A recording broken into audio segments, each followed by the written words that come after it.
कांग्रेस में महामंथन का दौर जारी है। फिर से कांग्रेस वर्किंग कमेटी यानी सीडब्ल्यूसी की बैठकें चल रही हैं। यक्ष प्रश्न यही है कि पार्टी का स्थायी अध्यक्ष कौन हो। कार्यकारी अध्यक्ष सोनिया गांधी का कार्यकाल खत्म होने पर है। ऐसे में मांग उठी है कि कोई गैर नेहरू गांधी कांग्रेस की कमान संभाले। इस पर फैसला करने के लिए जिस पावरफुल कमेटी सीडब्ल्यूसी की जिक्र बार बार आ रहा है, आखिर वो है क्या? आइए जानते हैं कांग्रेस के भीतर सर्वशक्तिमान सीडब्ल्यूसी के बारे में। क्या है ये वो कांग्रेस वर्किंग कमेटी या सीडब्ल्यूसी? यह कांग्रेस पार्टी के भीतर सबसे ताकतवर कमेटी है। हर मुद्दे पर इसका कहा ही सर्वमान्य होता है। कांग्रेस पार्टी के संविधान में जो भी लिखा है उसका क्या मतलब है और उसे कैसे लागू करवाना है, इसकी जिम्मेदारी भी सीडब्ल्यूसी पर ही होती है। कुल मिलाकर यह पार्टी के भीतर उन चंद लोगों की कमेटी है जिन्हें सबसे ज्यादा अधिकार मिले होते हैं। पार्टी में इनकी मर्जी के बिना पत्ता भी नहीं हिल सकता। सीडब्ल्यूसी के मेंबर कौन होते हैं? कांग्रेस के संविधान के अनुसार कांग्रेस वर्किंग कमेटी में पार्टी अध्यक्ष के अलावा संसद में दल का नेता जैसे वर्तमान में अधीर रंजन चौधरी के अलावा 23 दूसरे मेंबर होते हैं। इनमें से 12 का चुनाव ऑल इंडिया कांग्रेस कमेटी या एआईसीसी करती है। अब आपको लगेगा कि ये एआईसीसी कहां से आ गई। असल में ये एआईसीसी कांग्रेस पार्टी की फैसला लेने वाली एक केंद्रीय समिति है। इसमें हर प्रदेश कांग्रेस की कमेटी से चुने गए सदस्य होते हैं। ऐसे में इसके मेंबर लगभग 1000 होते हैं।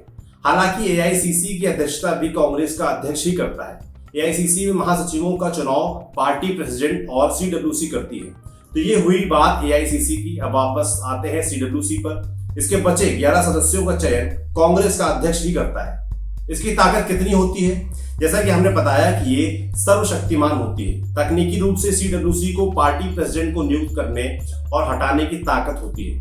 आमतौर पर कांग्रेस अध्यक्ष के चुनाव या फिर से चुनाव के बाद सीडब्ल्यूसी गठन होता है। सीडब्ल्यूसी का पुनर्गठन एआईसीसी के पूर्ण सत्र के दौरान किया जा सकता है। सीडब्ल्यूसी पहली बार कब बनाई गई थी? कांग्रेस वर्किंग कमेटी का गठन आजादी से पहले दिसंबर 1920 में नागपुर सेशन के दौरान हुआ था। इसकी अध्यक्षता सी विजय राघवाचारी ने की थी। तब इसमें 15 सदस्य होते थे जिसका चयन ऑल इंडिया कांग्रेस कमेटी करती थी। आजादी की लड़ाई के दौरान कई महत्वपूर्ण फैसले कांग्रेस वर्किंग कमेटी की मीटिंगों में लिए गए। महात्मा गांधी भी वक्त वक्त पर इन मीटिंगों का हिस्सा बनते थे। वक्त के साथ कांग्रेस बदली और सीडब्ल्यूसी में भी बदलाव आया।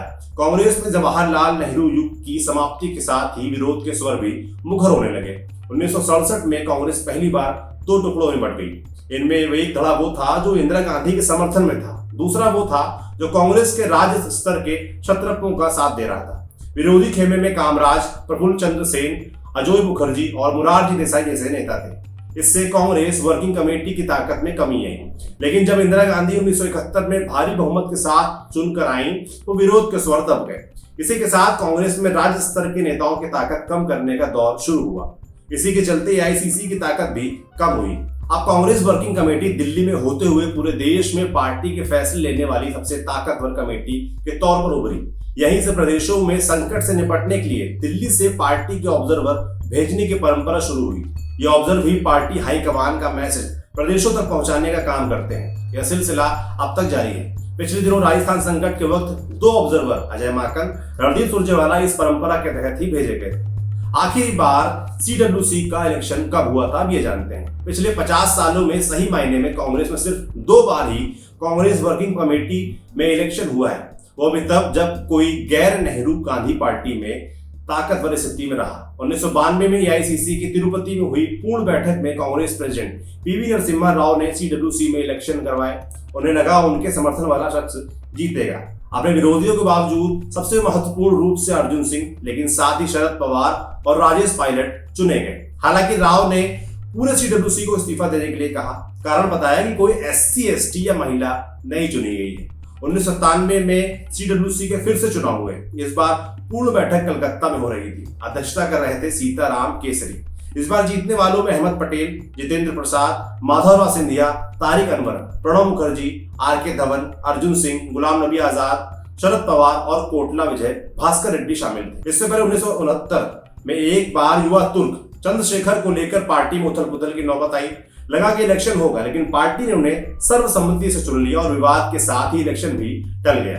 अप्रैल 1998 में सोनिया गांधी के कांग्रेस अध्यक्ष बनने के बाद ज्यादातर सीडब्ल्यूसी मेंबर सोनिया गांधी के संरक्षण में ही नियुक्त किए जाते रहे। अब जानते हैं कि पिछली बार सीडब्ल्यूसी का पुनर्गठन कब हुआ था। राहुल गांधी के पार्टी अध्यक्ष बनने के 3 महीने बाद मार्च 2018 में एआईसीसी ने उन्हें सीडब्ल्यूसी को पुनर्गठित करने के लिए अधिकृत किया। इससे पहले मार्च 2011 में सोनिया गांधी ने सीडब्ल्यूसी को पुनर्गठित किया था। उन्होंने कोई खास परिवर्तन नहीं किया, बस अर्जुन सिंह और मोहसिना किदवई को मुख्य सीडब्ल्यूसी से हटाकर स्थायी आमंत्रित सदस्यों के तौर पर शामिल कर लिया। कुल मिलाकर लबो-लुआब यह है कि हर पार्टी अध्यक्ष अपने हिसाब से सीडब्ल्यूसी चाहता है। कोई नहीं चाहता कि मीटिंग में विरोध के स्वर उठे। वैसे इस तरह की व्यवस्था ही कांग्रेस के संविधान में बनाई गई है। कांग्रेस के संविधान में ही 25 सदस्यों में सिर्फ 12 सदस्यों के चुने जाने का प्रावधान है। बाकी पार्टी अध्यक्ष की मर्जी के लोग ही होते हैं। ऐसे में हमेशा अध्यक्ष ही भारी पड़ता है। आप समझते हैं कि सीडब्ल्यूसी का मेंबर बनने के लिए कितना गुणी होना चाहिए? गुण का कोई सीधा पैमाना नहीं है। पार्टी अध्यक्ष के प्रति वफादारी और क्षेत्रीय, जातिगत और संगठन में संतुलन बनाकर कमेटी बनाने की कोशिश की जाती है। महिलाओं को शामिल करने को लेकर कभी बहुत उत्सुकता नहीं दिखी। जिन नेताओं को राज्य के क्षत्रपों के खिलाफ बड़े नेताओं के तौर पर देखा जाता है, उन्हें संतुलन कायम करने के लिए कमेटी में जगह दी जाती है। राजस्थान में हुए पायलट गहलोत विवाद के सुलझ जाने के बाद कयास लगाए जा रहे हैं कि पायलट को सीडब्ल्यूसी में जगह दी जाएगी। हालांकि बहुत करिश्माई और जननेता को कम ही सीडब्ल्यूसी में जगह मिल पाती है। राहुल गांधी ने पार्टी अध्यक्ष रहते हुए सीडब्ल्यूसी में युवा और सीनियर नेताओं के बीच एक संतुलन बनाने की कोशिश की। इसके तहत वो पार्टी सेक्रेटेरिएट में कई युवा चेहरों को लेकर आए। गौरव गोगोई, आरपीएन सिंह, जितेंद्र सिंह और राजीव सातव जैसे नेताओं को पश्चिम बंगाल, झारखंड, ओडिशा और गुजरात का इंचार्ज बनाया गया। हालांकि राहुल गांधी युग के पहले कार्यकाल के समाप्त होने के बाद ये भी ठंडे नजर आए। अंत में बात करते हैं कि बीजेपी में भी क्या सीडब्ल्यूसी जैसा कुछ है। बीजेपी में भी कांग्रेस वर्किंग कमेटी की तरह पार्टी के बड़े फैसले लेने के लिए केंद्रीय संगठन है। इसे बीजेपी पार्लियामेंट्री बोर्ड या भारतीय जनता पार्टी की संसदीय परिषद कहा जाता है। इसमें बीजेपी अध्यक्ष द्वारा चुने गए 11 सदस्य होते हैं। सीडब्ल्यूसी से विपरीत बीजेपी पार्लियामेंट्री बोर्ड की मीटिंग अक्सर होती है। जब भी कोई बड़ा फैसला लेना होता है, बोर्ड की मीटिंग बुलाई जाती है। सन 2013 में प्रधानमंत्री पद के उम्मीदवार के तौर पर नरेंद्र मोदी के नाम पर बीजेपी पार्लियामेंट्री बोर्ड ने ही मुहर लगाई थी। सीडब्ल्यूसी की तरह ऐसा काम सरकार की नीतियों पर बात करना भी है, लेकिन बोर्ड ने कभी सरकार की पॉलिसी पर कोई भी बात नहीं की है। आपके लिए ये जानकारी जुटाई थी हमारे साथी अमित ने। देखते रहिए दी लल्लन टॉक। शुक्रिया।